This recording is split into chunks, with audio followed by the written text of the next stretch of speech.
Good evening and welcome to a special early episode of Got Game, where we give you the X's, the O's, and the insights of NBL 1 East. Thank you for joining us tonight live on YouTube and Instagram. Remember, you can follow us on Instagram and Facebook at Got Game, or you can continue to find our episodes on your preferred streaming platforms.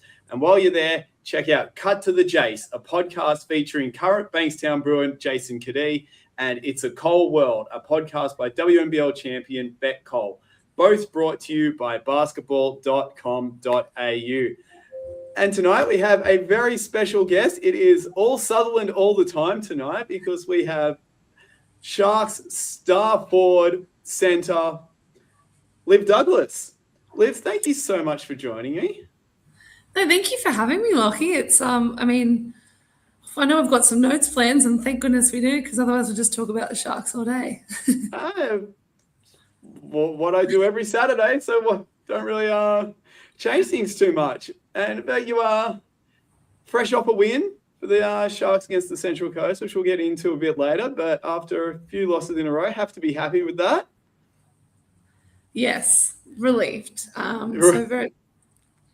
absolutely. We do have a few things to talk about because, of course, it's not all Sutherland in this league. Few discussion points. And the first one I wanted to bring up, because you would have seen them live not long ago, is the Albury-Wodonga men getting their first win of the season. They're at Inner West on the Sunday. Now, you would have seen them play just a couple of weeks ago down in Albury, and surely they're better than a team that's only got one win. Yeah, well, it's actually funny you mentioned that, because something that's happened last weekend when we were down at Albury that's never happened before in my entire basketball career. I believe it was just before halftime where the fire alarm went off and the entirety of Lauren Jackson Sports Centre had to evacuate the building. So our boys, of course, had a bit of momentum leading into that break, but the fire engines were on the way and it kind of disrupted the whole play. But from what I did see of the game, it was close, but obviously rooting for the boys to come with the win, which they resulted in doing so. But shout out to Albury-Wodonga men. Like, it's middle of the season. It's still every chance for them to make a late break. So congrats. Whether it's your 10th win or your first win, it's worth celebrating, that's for sure. And I mean, to do it on the second game of a Sydney road trip for Albury-Wodonga, that's big as well. It's tough. Like, I have the utmost respect for them. You know how often they come up to Sydney. Like, it's 7 hours sometimes on a bus trip. Like, it is for us because we do stoppages, of course, but it is tough. And for them to come up and a well-rounded squad up here is just good on them. Yeah. Hopefully it gives them the step for this coming weekend. So, Christian Cook, 28 points. Lockie Cummings, 28. Kev Blaylock, 7 of 9 from the field to finish 18 and 9. And Marcus Laspina chipping in 10 points as well. Did it all without Majuk really having to, he had only played 13 minutes and they still got the win. So more power to the Albury-Wodonga men, and always good to have them strong as well. And another big win, which is a real boil over, although maybe not considering who they've added, Hornsby Ku-ring-gai defeating Canberra. First loss for the Gunners at home in, call it 2 years, 7th of June, 2024. Did you see? I mean, I know they've added Davo Hickey and Martez Brown, but did you see that coming? I did not. I also didn't realize Canberra was such, it's been 2 years since they've lost at home. Like, what a juggernaut of, let's call it Eden Park and call it the Fortress already. Like, that's unbelievable for, that squad. And gosh, what a absolute belter of a win. Like, I would love to have been singing the song at the end of the game with the Hornsby boys. That would have been unreal. Oh, that's massive. And I mean, if they've beaten Canberra, I know they need to go on a massive run if they want to make finals. If they can beat Canberra, is it on? Yeah. Is 9 straight to make finals on?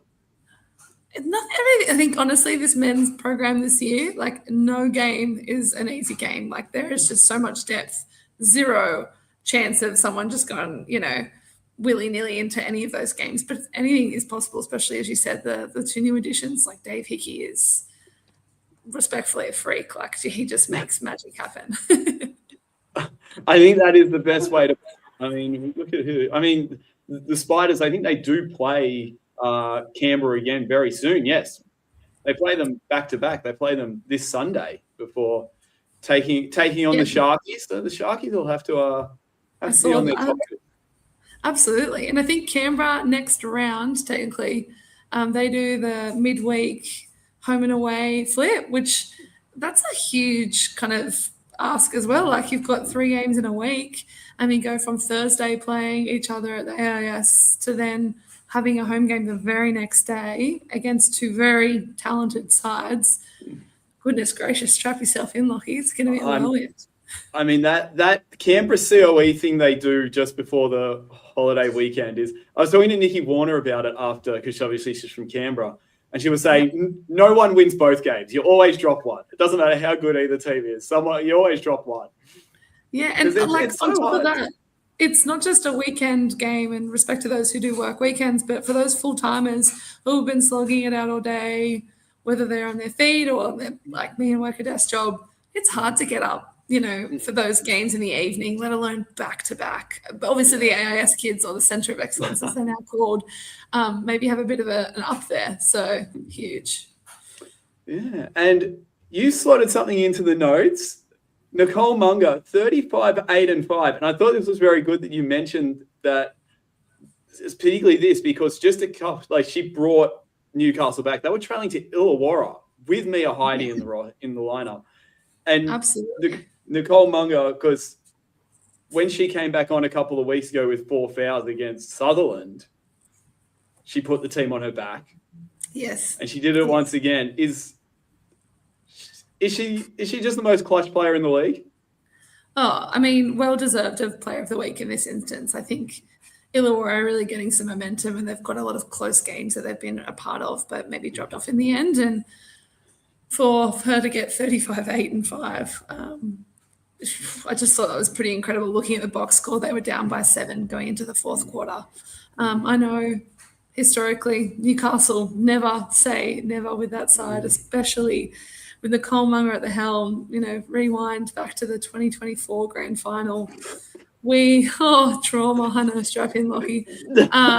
We were sitting pretty in that 4th, and none other than the reigning MVP, Nicole Munger, just came and showed again, just magic. And I can honestly say, she's one of those players where not only is her eloquency and just talent shown on the court, but off the court, she's just a wonderful human being. So it's like one of those players where you really want to get, aggro out and maybe put in we want to hate them in a way, but you just can't, because she's just so wonderful and lovely. And perhaps I'm a bit biased despite the grand final trauma, but I think that now with the group going to have Saffron Chills coming into the piece, that's just going to strengthen that program, which is very exciting to see at this point in the season. 100%, yes. I mean, Nicole Munger was our first ever guest on Got Game. We had done nothing. We were just spitballing games. We were like, yeah, do you want to swing for the fences and try and see if Munger wants to come on? She was like, sure, I'll do it. She's such a well-spoken human being as well. So, yeah, just all-round class across the board. 100%, 100%. I mean, no shortage of great people across the league. And finally, we'll talk about Sutherland and what's to come for the Sharkies. Women 4 and 4, men 3 and 5. You had a game cancelled a couple of weeks ago. You've got to play 5 double headers and do a single game road trip to Canberra in the last 7 weeks. How important is this coming week against Commerce and Penrith for both of your teams to just get a couple of wins under the belt before the break and then that end to the season? Yeah, it's a significant period for us. I mean, you said it, 4 and 4. That's honestly not where we wanted to be at this point in the season from a women's perspective. I think we're struggling to find a bit of consistency, not only in the quarters but also in the games. Player availability, Loz with Kangaroos, Maddie Carey coming back from college, new talent coming into the group year on year, and then we just, I don't know, we need to stop walking under ladders, but just injuries that happen. really plague that kind of continuity for us to build on. So with that, though, like prior to this weekend, we did have 3 back-to-back losses, but we got an incredible win, which I was really proud of. But those losses are kind of just to reflect on them. It's disappointing that we won't get to play those groups again. So things like, the splits with groups, I don't want that to hopefully, fingers crossed, affect our final position for the season. So that does kind of dwell on my mind. But, we've just got to look ahead. And that was something that we discussed as a group, that after that loss in Albury, we just had to kind of park that and look ahead because, as you said, 5 double headers. My 33-year-old bones are not ready for this, but we will find a way. But before, I suppose, reflect on that, just this weekend, a very capable group that we came up against, a young and talented Central Coast side. Shout out to them. I was talking to Tristan Black on the court, and she mentioned that there's 2 players within that group that are 17 years old. Like, I don't think people, in the wider community understand that, like, they could play under 18s, they could play youth leagues, but they're suiting up to play NBL 1, which is pretty incredible. And Central Coast, like, that speaks to your incredible pathway that you must have for the program there. Many of the women who played in NBL 1 also backed up from a dominant youth league performance as well, like Jess Stone with 17 points in youth league and 16 points off the bench in NBL 1. Like, that is no easy feat. That's congratulations to her. And then I think Kashla Aspen, a core role throughout both games as well. Like, they've just got that fantastic pathway. So definitely a team to kind of look ahead for years to come. They've got a lot to look forward to, I believe. But when you look at kind of our program, looking at the women's, I strongly believe that, I'm going to put it out there, we should be a top 4 team through and through. But just that consistency that I mentioned is something that we need to kind of execute on if we want to reach that milestone. Like, we have with the talent, and I believe we have the depth. Like, looking at, I call her Maddie the Baddie, just because she is just unreal. She's like, let's call her a 40-minute per game. She's just an absolute rock. And she's a fantastic leader in that she doesn't say much amongst the group, but when she does, it does hold a real weight with all the individuals involved. And I just honestly love playing alongside her. She's incredible in terms of her driven and her tenacity. Her work ethic is just, one that I think goes unnoticed, but not by many of her teammates, which is wonderful. And then, new to our group, I spoke about, we've got some new talent, and none other than the 2 big dogs, as I call them. So Abby Curtin of a class 2025 season. She just brings this incredible flair and versatility that allows us to play with a pretty unique kind of point of difference in the league. So having oversized 3 players on the court at the same time, that's pretty unique in my opinion. And our offenses hopefully will see more benefit to that to come throughout the back end of the season. And then Ella Dent, who I'm outright calling the wizard. That woman will be guarding someone up the court, and then, you just think, oh yeah, she's just running through the motions, and next minute she's got the ball. Like, she just makes wonderful things happen. Oh my gosh. So she just plays with wisdom and control that I think is just beyond her years. I mean, I know you're a fan of our group. Locke, what do you think? I mean, I'll talk about Ella Dent all day. I mean, when Ella Dent head down, neck forward, it's over. Yeah. Don't even worry about it. She is getting to the rack. And if she's not putting the ball in the hole, she's getting to the line. And also, I mean, like that planted foot, she doesn't like her counters. Like, just, you like break ankles, you go on, see you later. Yeah. I mean, I think she's conspicuous by her absence at the moment. Her and Eliza both being off court. I think in that game, the vibe was kind of off in the first quarter of that game, just overall, except maybe you, because you had 9.6 rebounds and 3 steals after a quarter of action. So first half, you were doing pretty well, but it was really. Take us through. Can you take us through like what that first quarter was like? Because you were up 14-5, and they got it back to 18-17, and they actually led for a little bit of that first quarter. But Yeah, it felt like they really ratcheted up the defensive pressure midway through the first quarter. And you guys, I'm not sure. I know you've got the players to handle it, but it's almost like you didn't really see it coming for a little bit. Yeah, and I think that speaks to obviously the credit of Central Coast. They're one of those teams that kind of creep up on you if you don't keep both eyes open and continue on with that momentum that you were able to build. But they just, the young guns came off the bench and they just had nothing to lose, to be honest, and they just took it to us. And yeah, we took a back step and maybe just kind of went away from the things that were working for us, and that namely was probably just certain offensive plays, missed a few shots, and then kind of got a bit out of sorts, if you will. But thankfully, we came good. Thankfully, yes. I mean, you mentioned Jess Stone. Funny story. I won't out the player, but I was looking at the team sheet and someone came over and said, I recognize this player and this player. And they pointed to Nikki Warner and Tristan Black and said, I don't recognize the rest. Jess Stone had 19 points against you last year. There you go. And gosh, your memory and retention for knowledge is beyond my ears. But 19 points against it. That was it at Central Coast as well, yeah? It was at Central Coast. And then she came up and had, 16 off the bench? 16 off the bench. Well, I mean, that entire Central Coast bench played the Youth League game and then came out and did that. Yeah. Correct. Yeah. But luckily, we got him in the end. That's the core point we're taking out from here. There was one thing I really wanted to point out. It was a play. It was about 2 minutes to go in the first quarter. You gave up 3 offensive rebounds in one possession, and Coach Michael Turton immediately calls a timeout. What did he say in that timeout?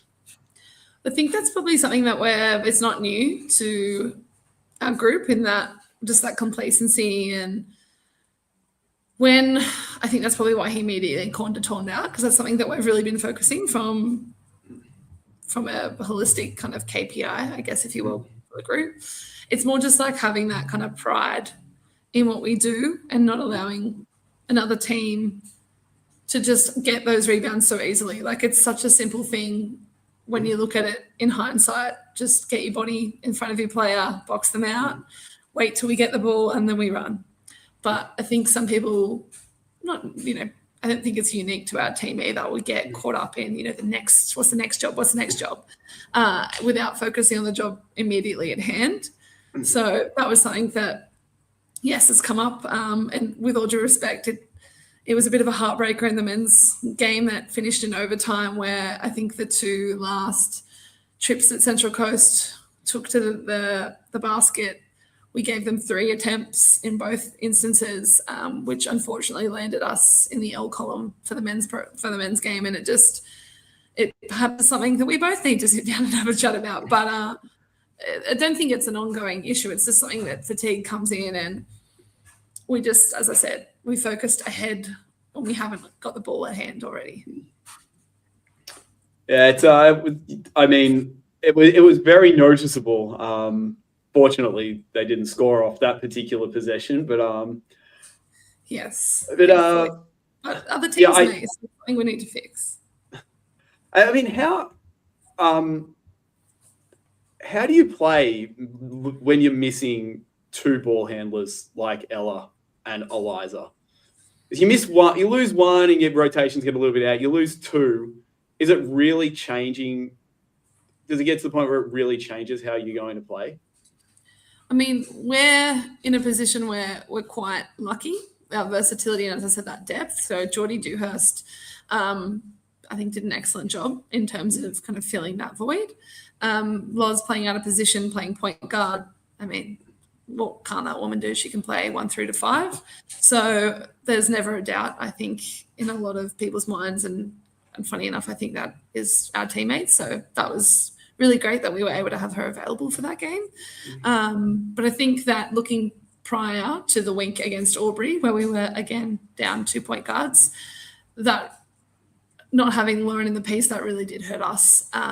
Just not having that extra player to fill a void, let alone of the caliber that we're used to having. So yeah, it's definitely a challenge, but grateful that we've probably got a bit of light at the end of the tunnel where hopefully we will start to regain the pieces that we've missed in the last couple of weeks. So I'm hopeful, excited, and bring it on. Oh, you've got 12 games to go and just keep winning. But literally, I think we've only played, when you look at the competition ladder, granted, we know where we're sitting, but we've only played 8 games in. Yeah.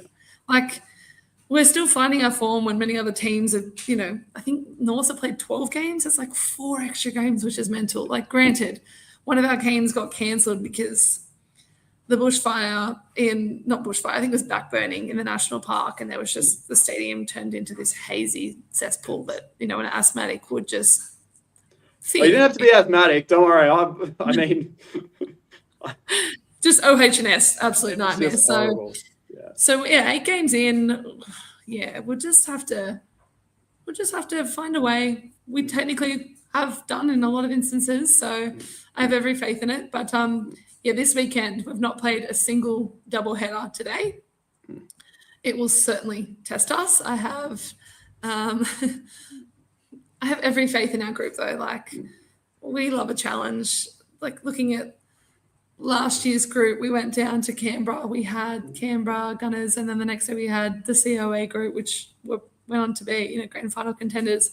And we went back-to-back wins on a road trip. So that, I think, goes to show about the resilience and the determination of our group, in the sense that when the cards are down, it's another opportunity for someone else to step up. But we will need to put our actions into place above words. So fingers crossed on that front.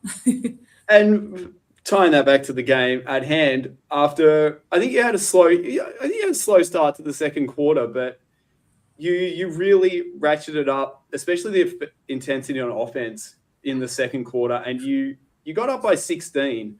Was there anything you particularly talked about in the first quarter break that you really wanted to focus on, given how close it was against a team that hasn't won a lot this season?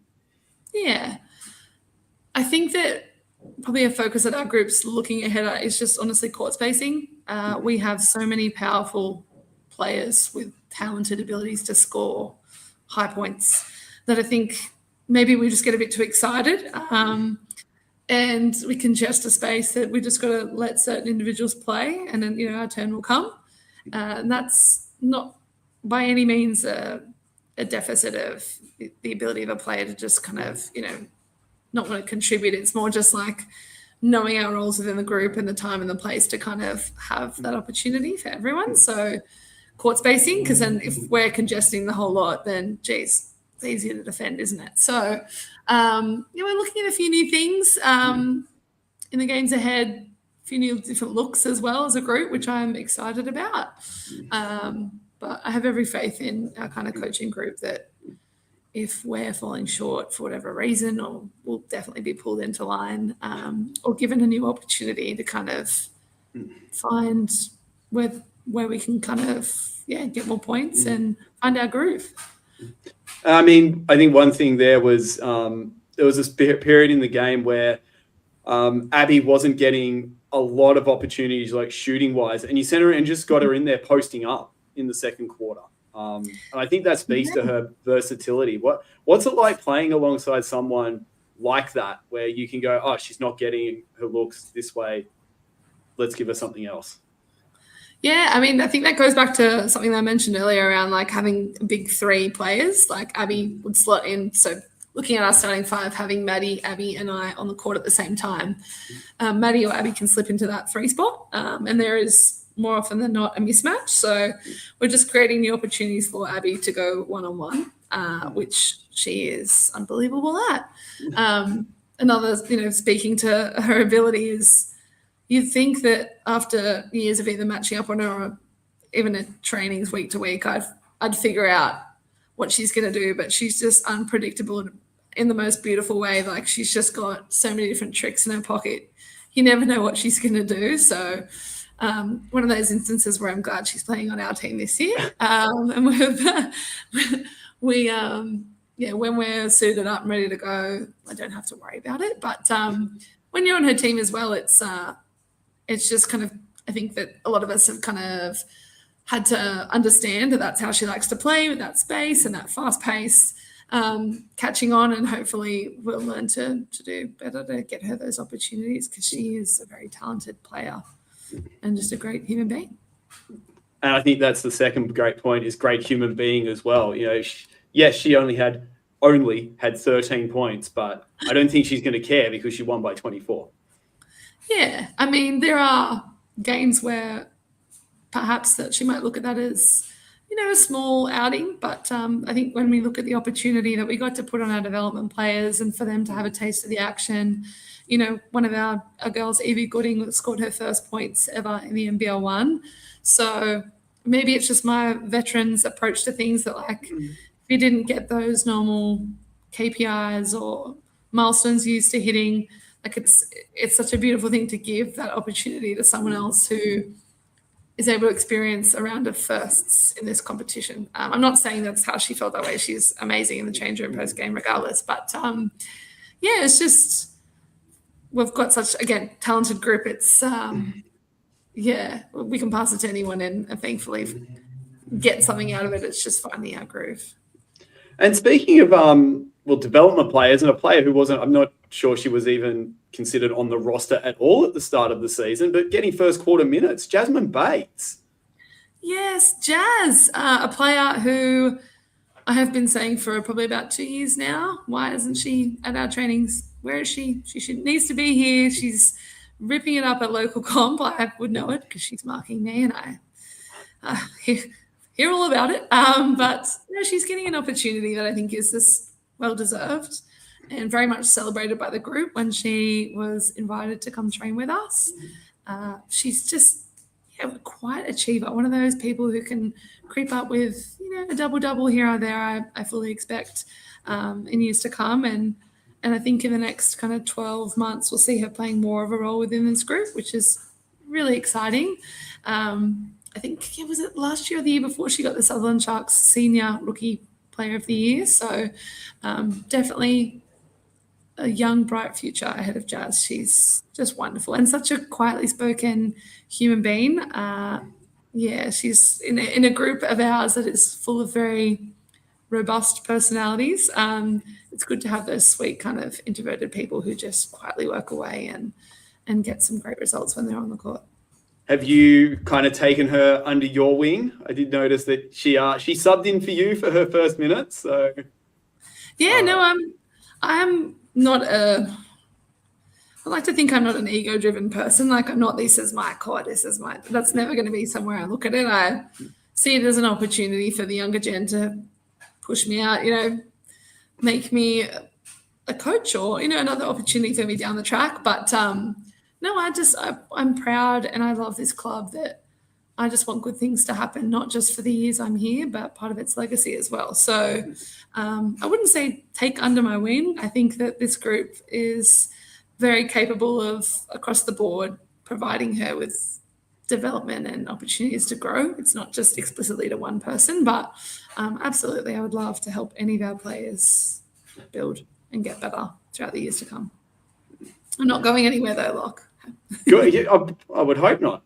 Look, when the day finally comes, there is always a headset for you at the commentator's desk. Bless, I appreciate that. As you can tell, I can talk underwater. We almost had to do that on Saturday night. It was coming down that hard. But when we look at I think the second half was when the third quarter of this game, especially the opening minutes of it, was when you really started to pull away. You got score, steal, score to start, and just when you really broke it open. I think Crusaders, they're in a little bit of foul trouble, so they weren't ratcheting up that pressure. Was there anything? Oh, let's look at it from a across the season thing. Has there been a real focus to make sure you come out of the halftime really strongly each game? I think Sutherland, as a brand of basketball, we very much value the third quarter as an opportunity to kind of make or break what our fourth quarter looks like. At halftime, we kind of discussed the court spacing, just wait patiently, things will happen, great for others, just take your time kind of thing. But also that we reflected on, yes, we were winning in that first half, but we really wanted to solidify a dominant performance, not only for that game, but for what we were trying to build for the tail end of the season. So, yeah, I think that was reflective in what we did, but we've just continually got to build on that. I mean, I think if you looked at maybe not last year, but the year before, third quarter was our best quarter across the board as a group. So that's something that I know a lot of us have prided ourselves on executing, and that's, whether we're down or whatever, coming back and being part of the game. But looking ahead, when we will have those tougher matchups, it is going to be detrimental to the outcome and the results. So very much a focus, I guess, amongst with all the other quarters, but definitely key to call that one out. It is different though, coming back, from 2 minutes of a break to 10 minutes break. It can be easy to lose that momentum that you have gained if you're not careful. And I think as well, like when you come out from your team chat, however long it goes, whether you go down to a change room or not, you stay on the court, you come out and there's like this awkward 3-minute period where, you can go shoot layups, you can get a couple of shots up, but it's kind of like, it's the tip of the iceberg. It almost seems a bit redundant, that by the time you kind of get in the momentum of doing layups, you're back in the huddle anyway. So it is a tricky one. And I fully recognize how some people can come out of the blocks of the second half and be a little bit stagnant. But yeah, well, fingers crossed. I keep saying fingers crossed. I'm one of those superstitious people, but no, I'm hopeful that we'll find the answers in the games that are ahead. I hope so too. Especially, I shouldn't say too much about Comets Sutherland this weekend, because I will actually officially be employed by City of Sydney Basketball for that game, not Sutherland District Basketball Association. Yes, back at Comets HQ. Hey, that'll be a good one. I'm curious to see. I haven't seen her on the team list, but Chantel Horvath, she obviously debuted the season with a stellar performance, and I heard she suffered a pretty brutal injury. Correct me if I'm wrong, but I think it was a broken wrist or something. Finger. Gosh. Yep. Okay. There you go. But it'll be interesting to see when she returns, because what a formidable player. I mean, obviously hot off a WNBL championship winning season, anyone's going to be playing with complete confidence. But we seem to have, and I say the Sharks, we seem to have this unfounded bad luck that when people make their return or they come back for their first game of the season, it's against us. So we'll see how that unfolds on the weekend. Obviously, speedy recovery to her. I never want to see anyone injured. And that kind of leads me to think how 2026 is really not disappointed when it comes to the strength of the league and stepping it up again from a talent pool perspective. I think what it does is not only make games more exciting, but challenging to build long-term winning streaks. So I say that knowing that a few have a nice little runs going, but there's some pretty colourful games coming up, which I think will be exciting to tune in and see how the other teams stack up against some other strong contenders. Yeah, I mean, this week is really big for Sutherland. Not only do you have a double header of your own, but the teams directly below you, Hills versus, well, obviously Comets are playing Sutherland, but then Hills play Manly, Illawarra play Albury, and Maitland play Norths. So they're all, if you can pick up 2 wins, if everything goes to chalk, you're actually separating yourselves from the pack a little bit. So it's probably bigger than just your own games. And I feel like in this kind of where we're sitting from a ladder down to where I think, is it Maitland's in 11th? I just feel like there's that ranking for the moment doesn't really showcase the ability of that team. I mean, you're looking at last weekend where Maitland and Manly, that matchup, it was close. There was a long time for that period where Maitland was leading. And this is premiership winning Manly we're talking about. So I think a lot of those teams have the capability to provide a fair few upsets. I mean, you look at a couple of weeks back when Albury were playing Norths, that was a battle till the very end. Even though there are some programs like Norths and Manly and Bankstown are able to have, a fantastic streak, there's just no team you can take shyly. It's it's one to be. We just have to wait and see. Really. I mean, if it gets to the final round and you need a win to get top 4 or a win to get top 8, and you're playing Hills, Illawarra, or Maitland, you're going to have to be on, because if one of those teams is already out of finals contention, they are going to want to ruin your season if they can. Absolutely. I think we did that, unfortunately, to Inner West last year. They were on the fringe to make finals, and we secured an overtime win, and that knocked them out of finals. And that obviously had no impact on our finishing position, but I think a lot of teams are very similar in the sense that they want to have a prideful finish to their season. They want to finish on a high and carry whatever momentum that is to retention of players and recruitment for the following year. So, yeah. And I mean, speaking of recruitment, I believe it's T-minus 2 weeks until the signing deadline is surpassed. So, I mean, some teams have already played 12 games, so they've got to get it in quickly, because I think you've got to play 8 to qualify. There you go. So I'm curious to see if there'll be some last-minute ads or what that will unfold, or if people are just locked and loaded and like, serve up what you can, we're ready to go. Manly just added a player, so yeah, it looks like a centre, I believe. A centre from America, is that correct? Yeah, so she played college at Lehigh, which is where Alana Reddy and Liv Johnston are now. So they must have a little bit of a connection. So they've added some added a bit. Hats off to the Aussies doing as proudly in the States that Americans want to come over and see what we're all talking about. Yeah.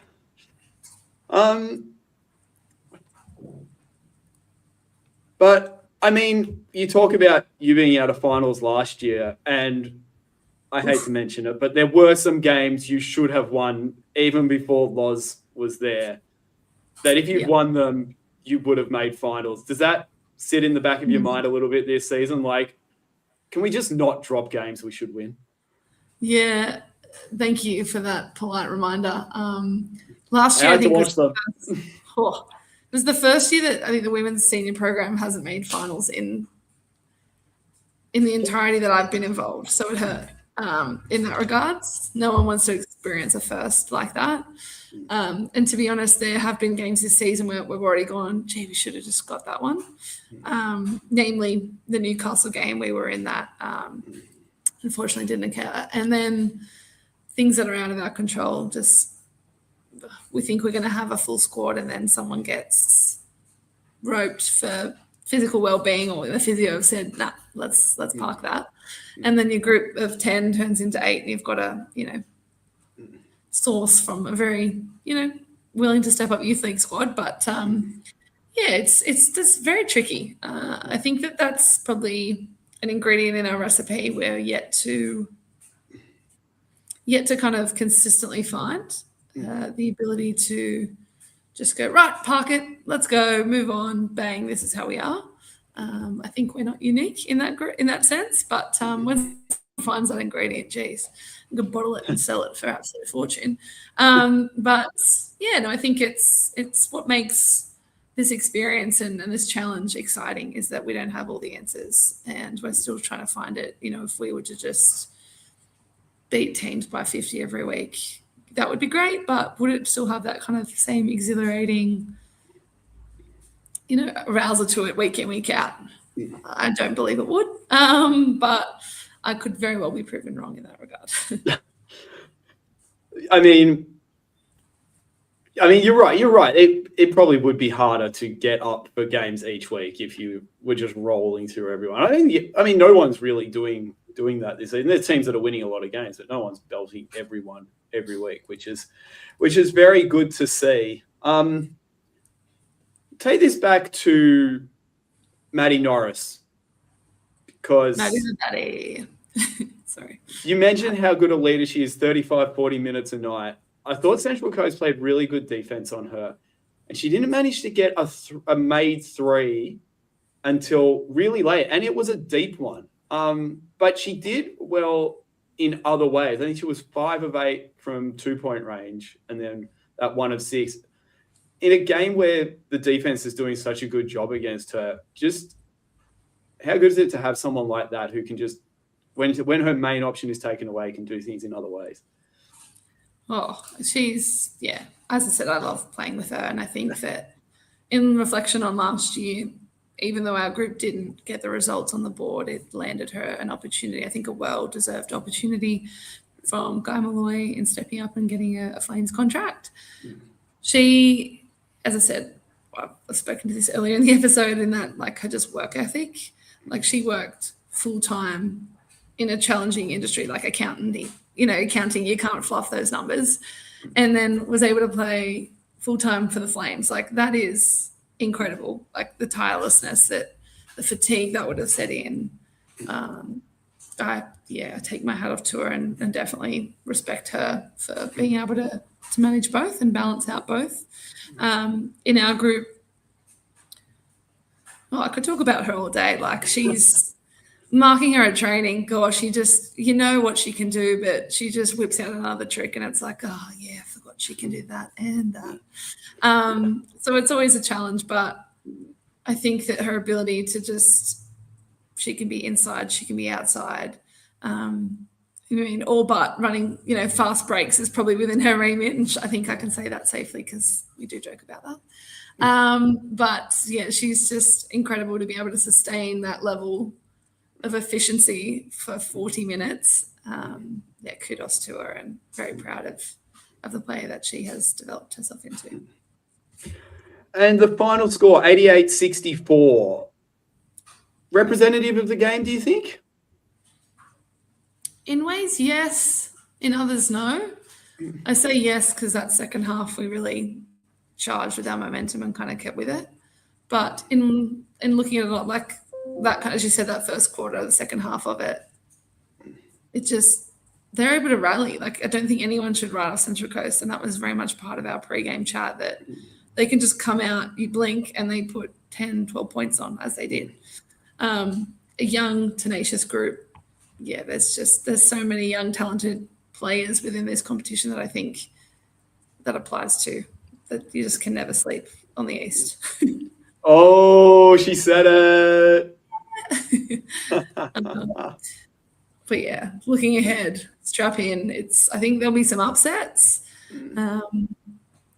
It'll be very interesting. Very specifically interested to see how some of the newly signed talent, i.e. the Manly recruit, is able to come in, mid-season. Looking at the North's matchup that we had, obviously their new recruit, forgive me, her name escapes me at the moment, but we didn't have any real scout on her. She was unknown to us and hadn't played in the NBL 1 before. And then she came out and put on an absolute show. So hard lesson learned for us there, but be interested to see. Now, obviously, we know what she's capable of and we'll adjust, but like how new people coming into the group, how they are able to still have that cohesion. I mean, Manly's a group that's run and gun, athletic, highly skilled, fast. To see how that goes, I'd be really curious to see how that goes. And then just, other bits and bobs, I guess. And last question, what was the celebration like for Evie Gooding's first points? Oh, it was honestly so lovely. We have a team mascot for the Sharks. It's like a plush shark, red shark there. But we call it Chivy the shark.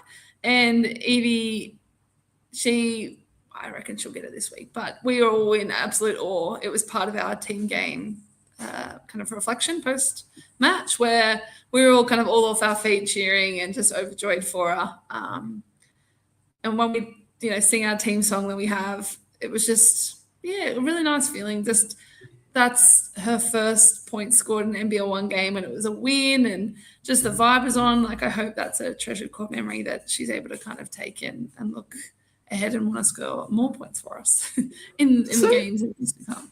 It was so cool how she did it, just rip the ball away from someone. Yeah, it was a steal and then immediately points. It's like bang, bang. That's how she rolls. Good for her. Done. Well done, Evie. I did have to tick her off for making her debut in a road game, so I'm glad she got her first points in a home game. Yeah, it was nice for her, and nice hopefully for many more to come. So looking forward to the weekend, Comets and Penrith. For yourself, starting centre for the Sutherland Sharks. You looked at the matchups much? Yeah, I mean, it'll depend if Chantel's in the piece or not. If I reflect on last year, I think Maddie Norris had her first 50 piece when we played at Comet Stadium. And we have thankfully taken Abby Curtin off their, not off their hands. That's the wrong analogy for that. We've luckily gained Abby Curtin on our squad. So yeah, anything can happen at that location. But I do have faith that if we can build on the last game, this next kind of passage for us, it's pivotal that we get that win, that we shut down any momentum they get and have that kind of continuity. But yeah, one game at a time, because I've got Comets and then a pretty quick turnaround. So I think 5:30 at Saturday and 12:30 on the Sunday. Hopefully get a good night's sleep and out to Minto we go. Yeah. Just anything can happen with, let alone a doubleheader, let alone our first doubleheader for the season. Yeah, that's brutal coming in. Yeah, first doubleheader being this late in the season is really, especially when you said like teams like North, COE, Central Coast have all played 12 games, and Penrith don't even have a Saturday game. Pardon me? They only play on the Sunday. Oh goodness, I do have a lot of sympathy for the Penrith Panthers and what they've kind of been working with. I know that there's been lots that's kind of popped up around why they're no longer at the Nepean Valley Sports Centre, and I have a lot of traumatic but also positive memories at that stadium throughout the years of my juniors. But yeah, it's sad to see that they've kind of lost their home and they're having to have these scheduling challenges that enable them to play, a role within this competition and able to get their wins. And I think it really, if I was in their shoes, I find it very challenging to kind of, to kick off the season. They've probably found their form and maybe over it now. But yeah, I'm disappointed for them, and I hope that they know that, well, geez, if we had another stadium, it would be great if they could just take that and run with it. But unfortunately, that's not how the cards are dealt. And haven't been to Minto to play basketball ever before. I think I've been there for netball. They've got plenty of courts there, but They do. Tick off another one off the bucket list. Why not? There we go. I think I was talking to Squint about it. I think the last time I went there was for Country Premier League finals, and I think Alex Tui was either in 14s or 16s at the time. So it's been a while because I remember he was there. Jeez. Well, I mean, I think I did the numbers. The average age of our female squad is 30 years old. And me being above that, I've never played there before. Wow. There you go. New stadium unlocked. Yeah, something new and exciting. Yeah, good. Got to find the silver lining in life, Lockie. Well, now that Hawkesbury Indoor Stadium is an NBL1 venue, I can say I played at an NBL1 venue because it's the only stadium I ever played at. That's awesome. Yeah, absolutely. Absolutely counts. Absolutely. Anyway, thank you so much for joining me. I am of the understanding that you have a Herbs of Gold Super League game to get to, which is Sutherland local comp for those of you who don't know. But for all our listeners out there, thank you so much for joining us this week on Got Game. Remember, you can follow us on Instagram, Facebook, and subscribe to our YouTube channel at Got Game, or you can continue to find our episodes on your preferred streaming platforms. But Liv, I'll let you do the honors. What do we tell everybody every week at the end of the show? Oh my goodness, I've just closed my notes, Lockie. You have actually just stitched me up. I'm so sorry. I'll let you take the lead here. Of course, you need to remind people, don't sleep on the East. No, I've already said it. Good night.